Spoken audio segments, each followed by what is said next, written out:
Shalom Joygen, gimana kabar kalian selama 1 minggu ini?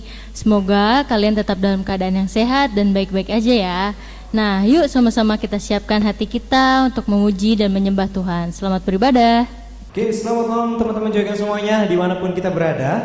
Ya, hari ini waktu yang terbaik untuk kita bertemu dengan Tuhan. Mari sama-sama dimanapun kita berada, seperti yang saya sudah ucapkan tadi, mari sama-sama kita datang sama Tuhan malam hari ini. Kita bersyukur sama Tuhan. Kita mengingat kebaikan Tuhan dalam kehidupan kita. Bahwa dalam nama Tuhan, di dalam nama Tuhan Yesus, hidup kita dijamin.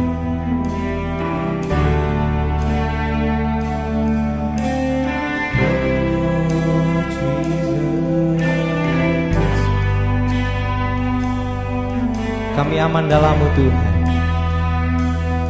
Nama-Mu yang berkuasa. Satu nama yang ajaib, nama yang beri penghiburan. Satu nama yang berkasa, nama yang beri kekuatan. Kami nyatakan tiada nama lain, tiada nama lain di bawah langit, tiada nama aku diselamatkan, keselamatan di dalam namanya, kemenangan di dalam namanya. Satu nama, hanya nama Yesus, taklukkan segalanya.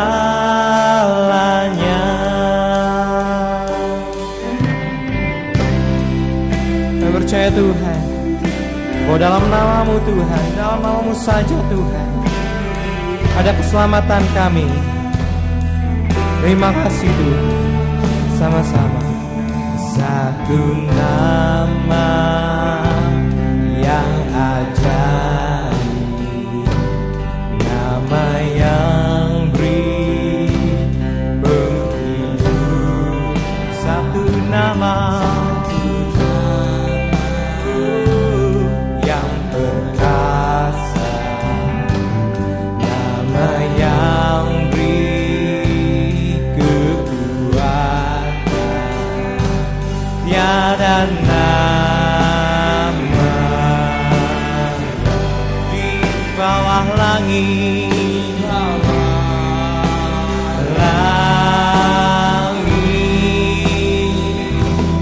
tiada nama.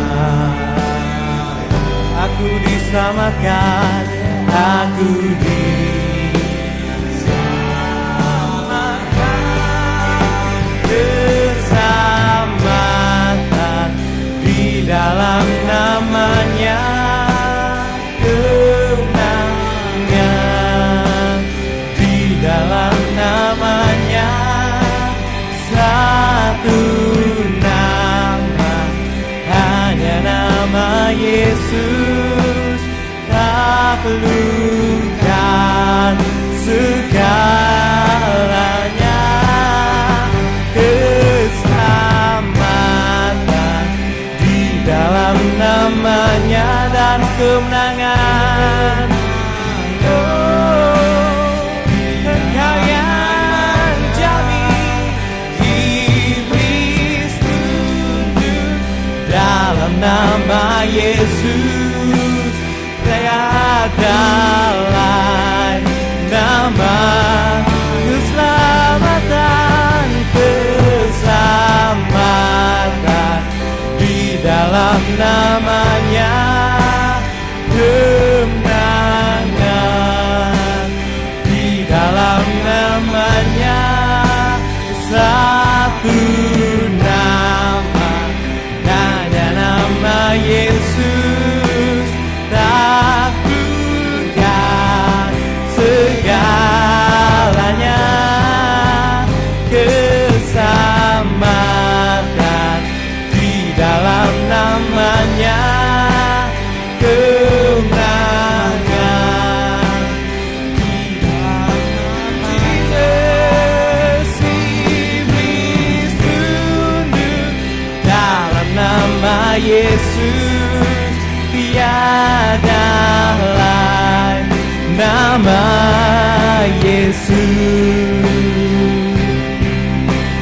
Haleluya, Kau jaminanku Tuhan.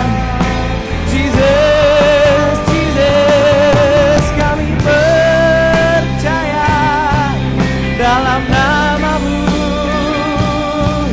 Kau sumber kuatku, sumber kebebasanku. Jesus, Kau yang pimpin hidupku Tuhan. Terima kasih Jesus, terima kasih Tuhan, terima kasih Yesus.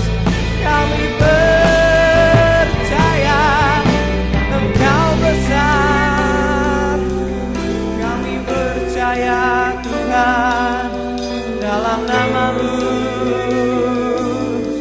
hanya pada-Mu Jesus, Jesus. Kami percaya Tuhan hanya dalam nama-Mu ada kemenangan kami, keselamatan kami, bahkan berkat dan mujizat-Mu Tuhan yang Kau berikan bagi kami Tuhan. Terima kasih Tuhan, terima kasih. Thank you Lord. Kami percaya Tuhan ada nama lain yang sanggup memenuhi kehidupan kami selain nama-Mu. Keselamatan di dalam nama-Nya, kemenangan di dalam nama-Nya, satu nama, hanya nama Yesus. Taklukkan segalanya, keselamatan, keselamatan di dalam nama-Nya, di dalam nama-Mu, di dalam nama Jesus. Iblis tunduk dalam nama Yesus. Tiada lain nama Yesus. Keselamatan di dalam nama-Nya, kemenangan di dalam nama-Nya, satu nama, nama, hanya nama Yesus. Taklukkan segalanya, keselamatan di dalam nama-Nya, dan kemenangan kami Tuhan ada pada-Mu. Iblis tunduk dalam nama Yesus. Tiada lain nama Yesus, tiada lain nama Yesus, tiada lain nama Yesus. Terima kasih Tuhan, terima kasih Tuhan untuk malam hari ini. Bersyukur Tuhan untuk ibadah saat malam hari ini Tuhan. Malam hari ini Tuhan kami akan mulai ibadah kami Tuhan. Pimpin ibadah kami dari awal sampai akhir. Terima kasih, kami siap Tuhan untuk memberikan yang terbaik demi nama-Mu Tuhan. Demi nama Tuhan Yesus kami berdoa dan ucap syukur. Haleluya, amin. Kita memuji nama Tuhan, kita dipilih.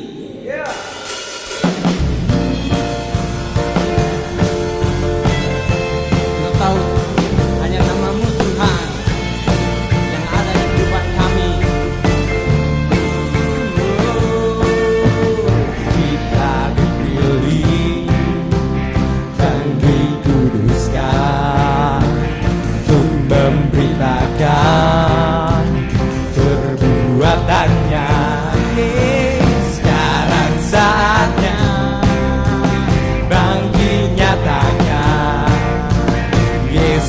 Yesuslah Raja pemenang. Untuk selamanya Dia berkuasa, telah diberikan bagi kita kerajaan yang tak akan tergoncangkan sampai selamanya. Sampai selamanya Pengharapan bergelora dalam kita, kekal mulia namamu Yesus Tuhan.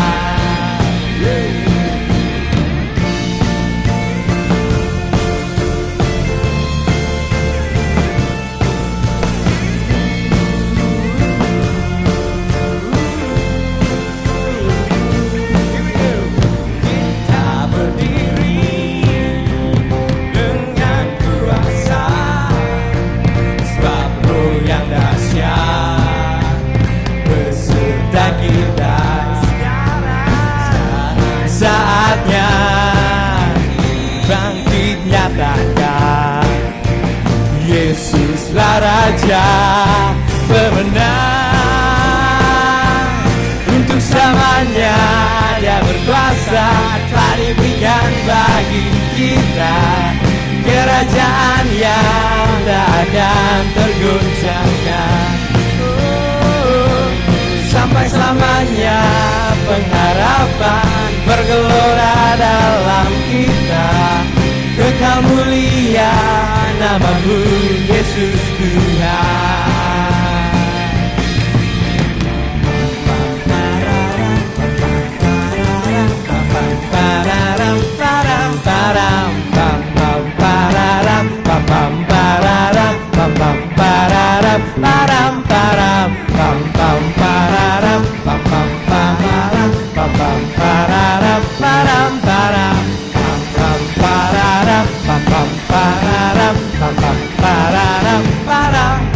Sekarang saatnya bangkit nyatakan nama yang besar, Yesuslah Tuhan. Sekarang saatnya bangkit nyatakan,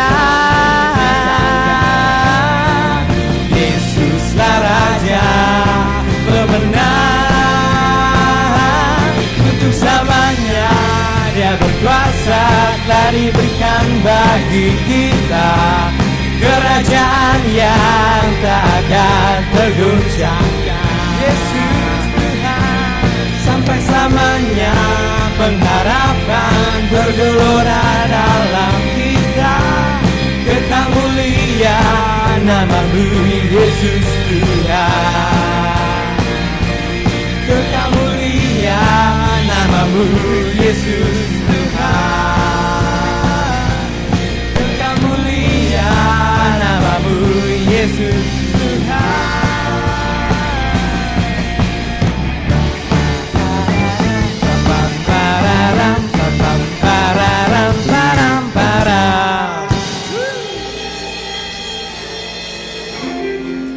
kita mau buka setiap hati kita, Tuhan. Kami menyembah-Mu, Tuhan. Kami tahu, Tuhan, Tuhan adalah Tuhan yang hebat, Tuhan yang ada di dalam kehidupan kami, Tuhan. Tuhan selalu menemani kami, Tuhan, di setiap hidup kami, Tuhan. Kami tahu, Tuhan, Tuhan adalah Tuhan yang ajaib.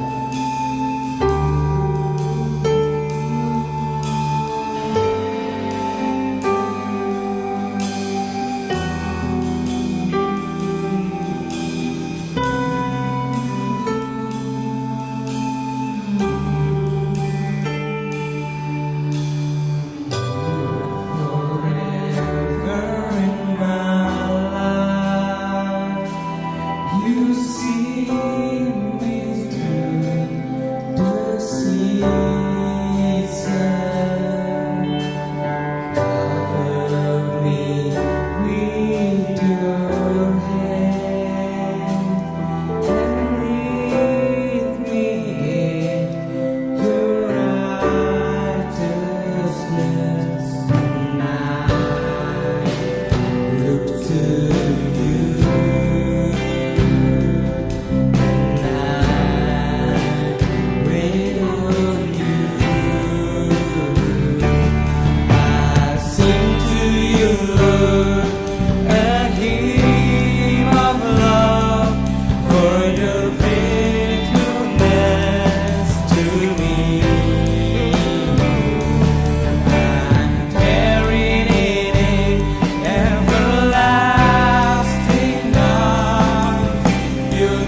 terima kasih Tuhan untuk hari yang Tuhan berikan kepada kami Tuhan. Kami boleh Tuhan untuk beribadah Tuhan, memuji nama Tuhan, meninggikan nama Tuhan pada malam hari ini Tuhan Yesus. Nah, sebentar kami akan mendengarkan sebagian dari firman Tuhan. Buka setiap hati kami Tuhan.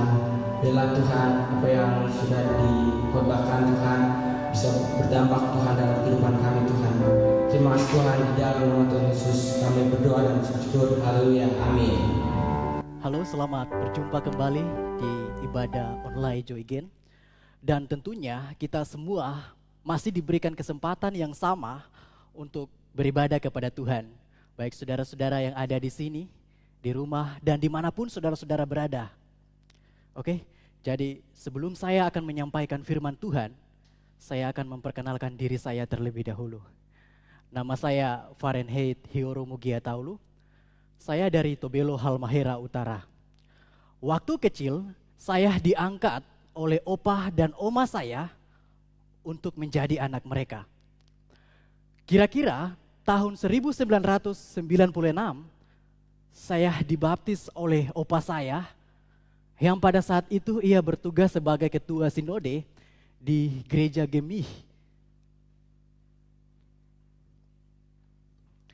Umur 5-7 tahun, saya sangat aktif dan menjadi anak kesayangan mereka. Umur 9-12 tahun, saya dididik lebih keras, berbeda dengan anak-anak rata-rata lainnya. Saya harus pergi ke kebun, membawa cangkul, linggis, dan kemudian saya mulai membongkar hutan. Dan pada saat yang sama, saya menanam kelapa dan sawah dan lain-lain. Umur 13 tahun, saya melakukan kesalahan kecil yang membuat papa saya marah. Kemudian menampar pipi kiri dan kanan saya.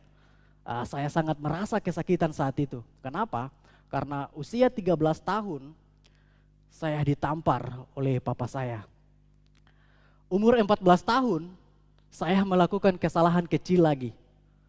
Pada saat itu, saya diperhadapkan dengan sebuah pilihan, mau keluar dari rumah atau tetap tinggal di rumah bersama-sama dengan bapak saya. Saya berpikir dengan saya keluar dari rumah, itu adalah keputusan yang benar yang saya ambil. Ternyata keputusan yang saya ambil salah dan membuat papa saya kecewa. Kemudian saya berpikir, ternyata sesuatu yang saya anggap benar belum tentu benar. Dan sesuatu yang saya anggap salah, belum tentu itu salah. Oke saudara-saudara, seringkali di dalam hidup, apa yang kita pikirkan dan kita anggap benar, justru sangat salah besar. Dan sebaliknya, apa yang kita anggap salah, justru benar. Dan ironisnya, hampir semua manusia yang hidup tanpa keputusan yang benar. John Maxwell mengutip tulisan Anne Potter seperti ini. Saya terkejut melihat tidak ada keputusan dalam hidup banyak orang. 50% manusia di bumi tidak peduli kemana mereka melangkah. 40% belum memutuskan dan bersedia mengikuti arah manapun. Hanya 10% yang tahu memutuskan dan kemana mereka harus melangkah. Tapi tidak semuanya yang melangkah dan pergi untuk memutuskannya. Jadi hanya 5% yang berhasil memutuskan kemana mereka harus melangkah. Jadi dari 100% ada 95% orang yang ada di dunia hampir bingung apa yang mereka harus putuskan dan kemana mereka melangkah. Pada tahun 1517 ada seorang tokoh yang cukup terkenal. Siapa dia? Ia adalah Martin Luther. Martin Luther adalah tokoh reformasi yang menentang beberapa ajaran dan praktik dalam ajaran gereja Katolik Roma. Ia sangat membantah pandangan Katolik mengenai indulgensi atau surat indulgensi pada saat itu. Kenapa Martin Luther sangat membantah ajaran mereka? Karena ajaran mereka menekankan seperti ini. Kalau saudara-saudara dosanya terhapus, saudara-saudara harus bayar. Dan pada saat saudara-saudara membayar, saudara-saudara akan dipulihkan dari dosa saudara-saudara. Jadi, untuk memulihkan dosa saudara-saudara, saudara-saudara harus bayar. Bayar harga dan saudara-saudara menjadi putih, kudus kembali. Nah, itu pandangan Roma Katolik pada saat itu. Dan itu dikritik oleh Martin Luther pada saat itu. Dan keputusan Martin Luther adalah membuat reformasi, gerakan baru, yaitu gereja Protestan. Dan apa yang terjadi? Orang-orang Yahudi melabel Martin Luther bahwa Martin Luther adalah orang yang sesat, mengajarkan sesat kepada pengikut-pengikutnya. Dan bahkan keputusan Martin Luther cukup mengganggu bagi kaum Yahudi pada saat itu. Nah, saudara-saudara, baru-baru ini kita dengar berita yang cukup viral yang terjadi di ibu kota kita, yaitu Jakarta. Ada seorang gubernur DKI Jakarta, tentunya saudara-saudara tahu siapa dia. Dia adalah Ahok. Jadi Ahok berpikir dia melakukan sebuah keputusan yang benar sehingga membuat DKI Jakarta atau ibu kota Jakarta semakin maju. Ternyata malah sebaliknya. Apa yang dia anggap benar, ternyata itu salah bagi orang lain. Jadi Ahok berpikir apa yang dia katakan, apa yang dia lakukan itu benar. Dan membuat pengikutnya percaya dan mengikuti apa yang dia katakan. Ternyata sebaliknya, saudara-saudara. Justru pengikutnya mengatakan bahwa Ahok salah. Apa yang dia putuskan itu tidak benar. Dan membuat dia masuk penjara pada saat itu. Jadi hari ini kita akan belajar bersama-sama dari teman baik Tuhan Yesus Kristus yang mengambil keputusan yang salah. Kemudian dia berakhir dengan sia-sia. Oke, jadi kita akan lihat sedikit biodata singkatnya tentang tokoh tersebut. Siapa dia? Dia adalah Yudas Iskariot. Yudas Iskariot adalah anak Simeon. Saudara-saudara bisa melihat di dalam Yohanes 3 ayat 26. Yudas adalah contoh orang yang beriman kepada Tuhan Yesus. Tetapi pada satu titik, dia juga cinta uang dan cinta kedudukan.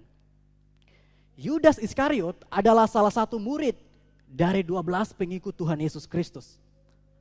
Nama Yudas terkenal dengan pengkhianat, suka mencuri dan menjual Tuhan Yesus dengan uang 30 uang perak.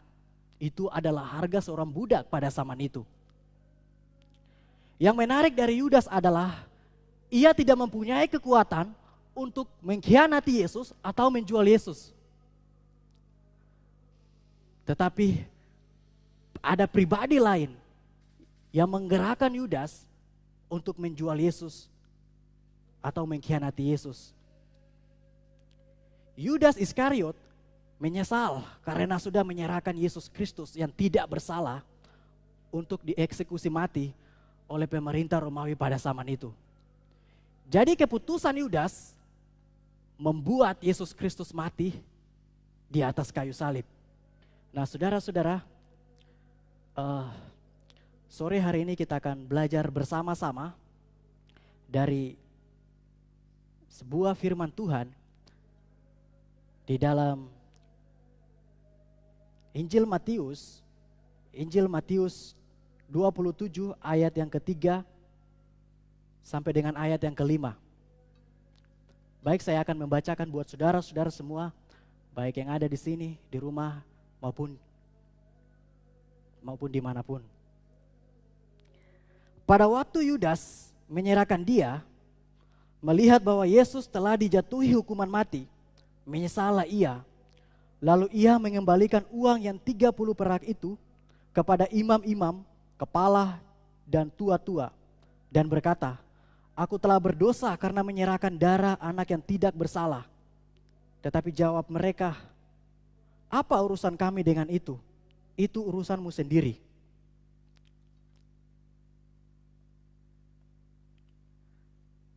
Jadi pembacaan Alkitab kita, saya memberi tema keputusan. Nah, apa itu keputusan? Jadi menurut teman-teman, apa itu keputusan? Menurut Kamus Besar Bahasa Indonesia, keputusan adalah tidak berhubungan dengan siapapun. Jadi saya memilih untuk tidak berhubungan dengan siapapun. Mau teman saya, karena saya tidak memilih berteman dengan dia, maka dia tidak menjadi teman saya lagi. Dengan siapapun, itu adalah keputusan yang kita ambil. Dan kadang kita berpikir keputusan yang saya ambil itu benar. Ya, benar bagi kita. Bagi orang lain belum tentu itu benar.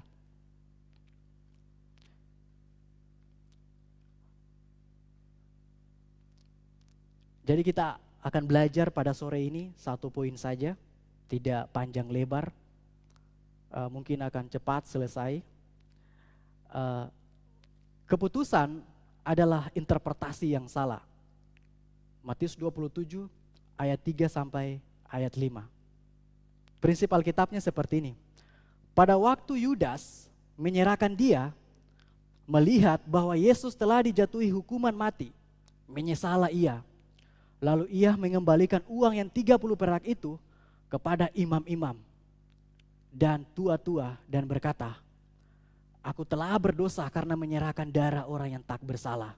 Nah, saudara-saudara, pertanyaan saya adalah seperti ini, saudara-saudara. Mengapa Yudas Iskariot baru menyesal pada saat Tuhan Yesus dijatuhi hukuman mati? Kenapa Yudas tidak menyesal pada saat dia mau menyerahkan Yesus Kristus? Apakah Yudas tidak benar-benar sadar dengan apa yang dia lakukan? Mengapa Yudas menjual Yesus seharga 30 uang perak? Yudas adalah orang yang cinta Tuhan, tetapi di satu sisi dia juga cinta uang dan cinta posisi. Lalu apa yang membuat Yudas menjual Yesus Kristus? Apakah Yudas kurang beriman kepada Yesus Kristus? Apakah Yudas kurang percaya kepada Yesus Kristus? Tidak. Yudas adalah orang yang beriman kepada Yesus Kristus, tetapi di satu sisi dia juga cinta uang. Terus apa yang membuat Yudas menjual Tuhan Yesus? Mari kita lihat bersama-sama apa yang dikatakan oleh Yohanes 13 ayat 27. Baik, saya akan membacakan buat saudara-saudara semua. Dan sesudah Yudas menerima roti itu, ia kerasukan iblis. Maka Yesus berkata kepadanya, apa yang hendak kau perbuat, perbuatlah dengan segera. Nah, kata yang perlu saya tekankan di sini adalah ia kerasukan iblis. Nah, pertanyaan saya adalah seperti ini. Yesus sedang berbicara kepada siapa? Kepada Yudas Iskariot atau kepada pribadi yang merasuki Yudas? Yesus sedang berbicara kepada Yudas atau kepada setan yang merasuki Yudas Iskariot?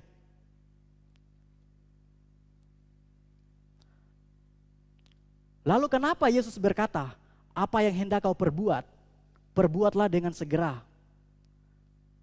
Kenapa Yesus tidak menghalangi hal demikian? Dan kenapa Yesus malah menyuruh untuk melakukannya? Maksudnya apa? Maksud Tuhan Yesus apa? Menyuruh Yudas untuk menjualnya. Yesus sedang berbicara kepada siapa? Kepada setan atau kepada Yudas? Saudara-saudara, kalau Yesus Kristus yang adalah Allah menurut Yohanes 1 ayat 1, pada mulanya adalah firman, dan firman itu bersama-sama dengan Allah, dan firman itu adalah Allah, dan Yohanes 1 ayat 14, berarti Yesus tahu dong siapa Yudas Iskariot.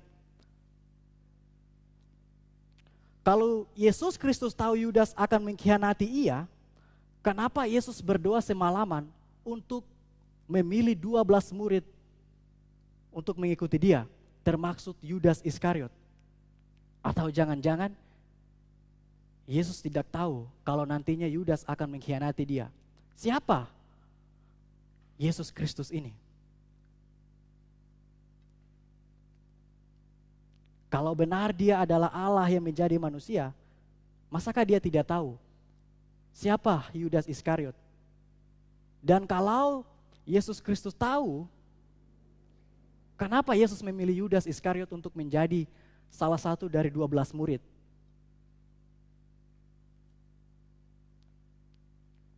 Jadi, saudara-saudara,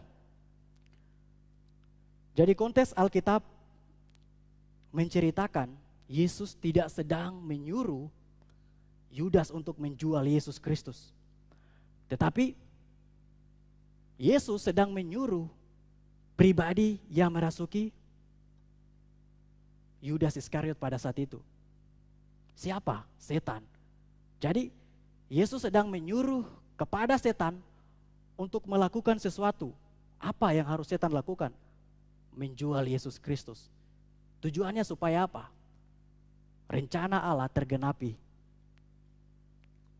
Nah, saudara-saudara, contoh lain pada saat Yesus mulai menyatakan kepada murid-muridnya bahwa ia harus pergi ke Yerusalem dan menanggung banyak penderitaan dari pihak tua-tua, imam-imam kepala, dan ahli-ahli Taurat, lalu dibunuh dan dibangkitkan pada hari ketiga, tiba-tiba Petrus datang menghampiri Yesus Kristus.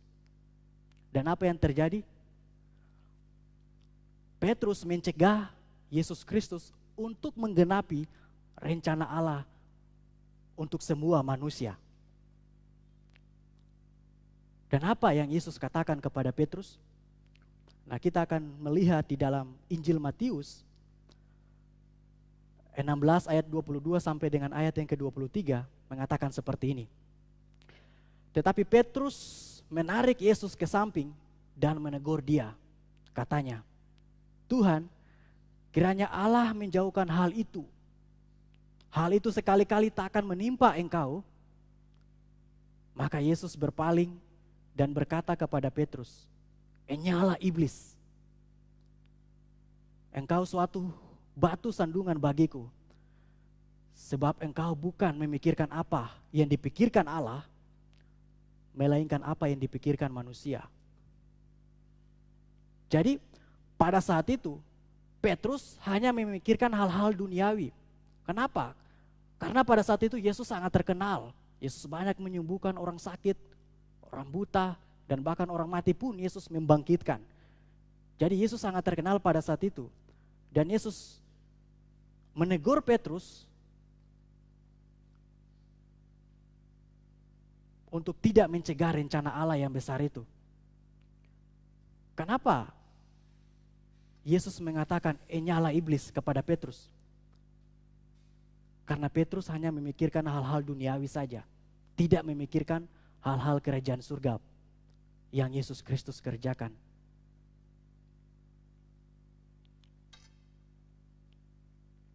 Jadi kalau kita punya pertanyaan yang sama seperti pertanyaan kita terhadap Yudas, dan sekarang kita akan bertanya kepada Petrus, Yesus sedang berbicara kepada Petrus atau kepada iblis? Yesus sedang berbicara kepada Petrus dan menegur Petrus untuk tidak menghilangi rencana Allah yang besar yang Allah mau genapkan. Jadi kalau kita bandingkan Petrus dan Yudas akan jadi seperti ini. Yudas tidak mampu mengkhianati Yesus Kristus karena Yudas sangat mencintai Yesus Kristus. Tetapi di satu sisi Yudas juga cinta uang. Yudas harus dirasuk setan untuk berkhianat kepada Tuhan Yesus Kristus. Sedangkan Petrus yang adalah batu karang yang teguh, tanpa harus dirasuk setan, ia menghalangi rencana Allah yang besar yang Tuhan Yesus kerjakan. Kemudian Yesus mengatakan kepada Petrus, "Enyala iblis." Berbeda dengan Yesus katakan kepada Yudas Iskariot, "Lakukanlah segera." Jadi, kalau pertanyaan yang kita timbulkan, lebih baik siapa? Petrus apa Yudas? Nah, saudara-saudara perlu memikirkannya dan kemudian saudara-saudara menjawab sendiri. Lebih baik siapa? Petrus apa Yudas?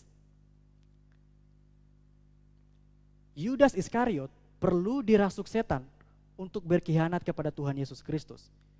Sedangkan Petrus tidak dirasuk setan menggagalkan rencana Allah yang besar. Jadi lebih baik mana? Petrus apa Yudas?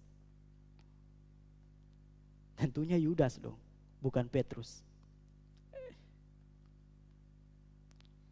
Jadi apa yang kita pelajari dari Yudas Iskariot? Yudas Iskariot adalah orang yang cinta Tuhan. Yudas Iskariot adalah orang yang beriman kepada Tuhan. Tetapi di satu sisi dia juga cinta uang dan cinta posisi.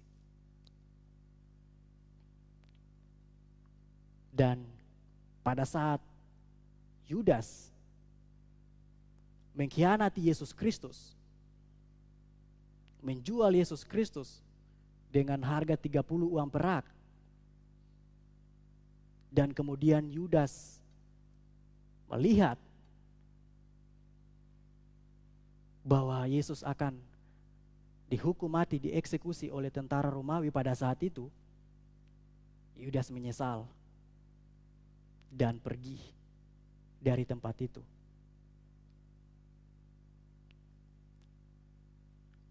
Yudas merasa bahwa dirinya paling brengsek, paling berdosa, dan bahkan dia tidak mungkin diampuni oleh Yesus Kristus. Kenapa? Karena dia menjual gurunya sendiri.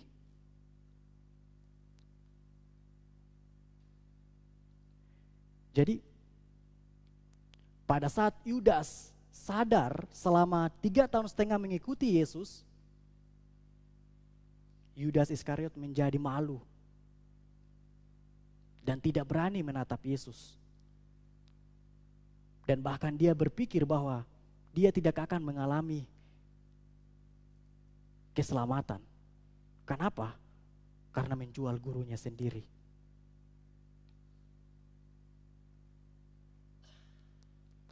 Pada saat yang sama, Petrus juga menyangkali Yesus Kristus, bahwa Petrus tidak mengenal Yesus Kristus.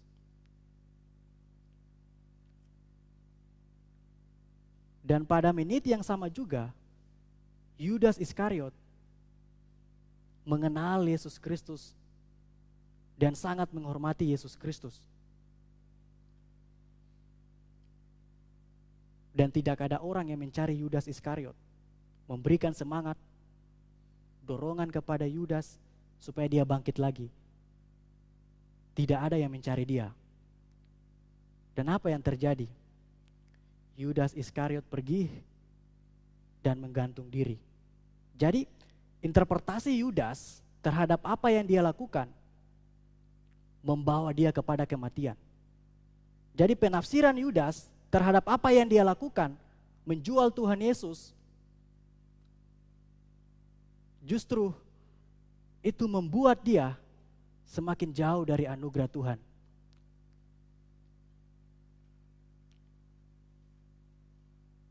Yudas Iskariot sebelum mendengar perkataan Tuhan Yesus di atas kayu salib, dia sudah mengakhiri hidupnya. Bagaimana kalau dia mendengarkan perkataan Tuhan Yesus di atas kayu salib? Ya Bapa, ampunilah mereka, sebab mereka tidak tahu apa yang mereka perbuat. Termaksud Yudas Iskariot tidak tahu apa yang dia perbuat. Seandainya Yudas Iskariot mendengar perkataan itu, mendengar perkataan Tuhan Yesus, mungkin dia adalah orang yang pertama bersaksi ke seluruh dunia dan akan menceritakan kepada orang-orang yang dia jumpai bahwa dia adalah pengkhianat, pencuri, dan bahkan mengkhianati Yesus Kristus. Tetapi pada saat yang sama, dia dicintai Tuhan berlimpah-limpah. Tetapi itu tidak terjadi. Dia mengakhiri kehidupannya dengan gantung diri. Nah, aplikasinya buat kita saudara-saudara, apa yang saudara-saudara pikirkan tentang keputusan di new normal ini? Bagaimana saudara-saudara pikirkan tentang pelayanan saudara-saudara? Apa yang saudara-saudara putuskan? Pekerjaan saudara-saudara, bahkan teman-teman saudara-saudara, orang tua saudara-saudara, apa yang saudara-saudara putuskan di new normal ini? Ada dua hal yang perlu saudara-saudara ketahui. Yang pertama, keputusan adalah interpretasi yang benar yang akan mendekatkan saudara-saudara kepada anugerah Tuhan yang melimpah dan tidak terbatas. Dan yang kedua, keputusan atau interpretasi yang salah justru akan menjauhkan saudara-saudara dari kasih karunia Bapa di surga. Nah, pertanyaannya buat kita semua, apa yang saudara-saudara pikirkan tentang pelayanan, pekerjaan, orang tua di new normal ini? Mari kita berdoa. Kami bersyukur ya Bapa yang ada di dalam kerajaan surga. Hari ini kita telah belajar bersama-sama dari satu tokoh yang cukup terkenal di dalam Alkitab, yang mungkin sangat terkenal pengkhianat dan bahkan dijauhi oleh semua orang. Tetapi ada hal-hal positif yang Yudas Iskariot ajarkan kepada kami, bahwa kami perlu mencintai Tuhan Yesus Kristus.